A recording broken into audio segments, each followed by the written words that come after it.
नमस्कार, मैं paediatric occupational therapist doctor प्राप्ति सक्सेना। मैं स्पेशल एजुकेटर पूजा प्रकाश। आज हम दोनों मिलके आपसे बात करेंगे बच्चे का बिहेवियर कैसे बदले। तो बताइए मैम, कैसे बदला जाता है बच्चे का प्रॉब्लम या चैलेंजिंग बिहेवियर?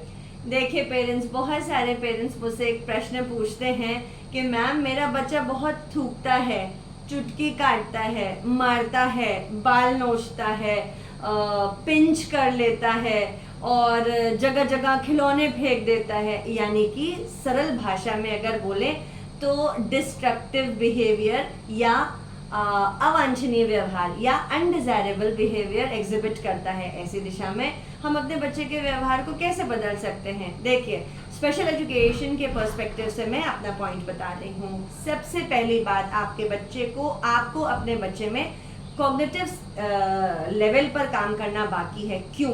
क्योंकि ये बात आप ध्यान से ऐसे सरल भाषा में समझिए ना। अगर मैं अपनी बात आप तक नहीं पहुंचा पा रही हूँ, मैं अपनी भावनाओं को व्यक्त नहीं कर पा रही हूँ, मैं आपको वो समझा नहीं पा रही हूँ कि मैं क्या महसूस कर रही हूँ, तो मेरा फ्रस्ट्रेशन फिर ऐसे ही होगा, राइट? फिर वो कहीं कहीं चुटकी काटना, मारना, बाल काटना, थूकना, खींचना, तोड़ना और पटकने में निकल जाता है। लेकिन आप हमेशा याद रखें कि बच्चा जब भी इस तरीके के अनडिजायरेबल बिहेवियर्स को या डिस्ट्रक्टिव बिहेवियर्स को एग्जिबिट कर रहा होता है, ये बच्चा कुछ ना कुछ कम्युनिकेट करने की कोशिश कर रहा होता है। तो आपको ज़रूरत है उस बिहेवियर को कम्युनिकेशन यानी भाषा देने के लिए आपको कॉग्निटिव स्किल्स को डेवलप करना है। बच्चे के स्पेशल एजुकेटर द्वारा बताए गए प्लान्स पर काम करना है और आपका बच्चे का ये जो अनडिजायरेबल बिहेवियर है ये ड्रास्टिकली कंट्रोल हो जाएगा।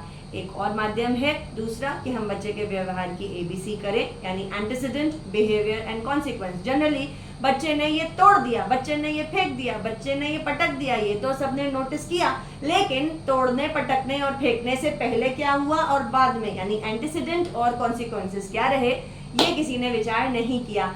इन दो मुद्दों पर काम करके आप बच्चे के व्यवहार में घर में बैठे ही काफी बदलाव ला सकते हैं। जानते हैं ऑक्यूपेशनल थेरेपिस्ट की राय, बताएं। Thank you for the beautiful inputs ma'am. तो जैसा कि मैम ने बताया कि व्यवहार को बदलने से पहले बंधु व्यवहार को समझने का प्रयास करेंगे। मैम ने बहुत खूबसूरती से बताया कि हर बिहेवियर का, व्यवहार का एक पर्पस होता है। पहले हमें उस पर्पस को आइडेंटिफाई करना है। कैसे? डांट के, मार के, ऑब्जर्व करके, ऑब्जर्वेशन करके। बदलने से पहले गहन ऑब्जर्वेशन करना है। यह व्यवहार W सारे क्वेश्चंस को आंसर करना चाहिए। What is the behavior? Where is the behavior? When is the behavior? Why is the behavior? With whom is the behavior? जब इतने सारे सवालों का जवाब हमारे पास 5-6 दिन, 7 दिन, 10 दिन के ऑब्जर्वेशंस के बाद होगा, तब हम what strategy should we use if we want to change the behavior पे काम करेंगे, है ना? और जैसा कि मेरी दोस्त, मेरी बड़ी गुरु, उन्होंने आपको बताया कि कॉग्निटिव एक बहुत इंपॉर्टेंट एस्पेक्ट है। हम सभी बात करते हैं पिरामिड ऑफ लर्निंग की।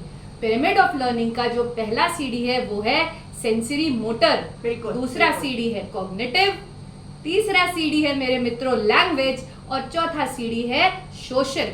सारे ही माता पिता परेशान होते हैं बोलने के लिए, बात करने के लिए, विचारों के आदान प्रदान के लिए, लेकिन मेजॉरिटी ऑफ द केसेस में हम दोनों ने ये पाया है, देखा है कि बच्चा नीचे की 2 सीढ़ियों में संघर्ष कर रहा है। कितना मुश्किल है ना कि मैं आपसे बात करना चाह रही हूँ और मेरे सर पे चल रहा ये पंखा मुझे कितना डिस्ट्रैक्ट कर रहा है। ये मेरा सेंसरी चैलेंज है। तो मेरा जो ऑक्यूपेशनल थेरेपिस्ट है वो मेरी सेंसरी प्रोफाइल के माध्यम से इस चैलेंज पे वर्क करेगा। ये कितना मुश्किल है कि मैं कम्युनिकेट करना तो चाह रहा हूँ लेकिन मुझे आइडेंटिफिकेशन ही नहीं है मेरे वर्ब्स का, नाउन्स का, मेरे इमोशंस का। तो मेरा स्पेशल एजुकेटर मुझे मेरे गोल्स के साथ बताएगा कि भैया 3 महीने में ये सिखा देना है। तब जाके बंधु बिहेवियर अगर बदलना है तो बदला जाएगा।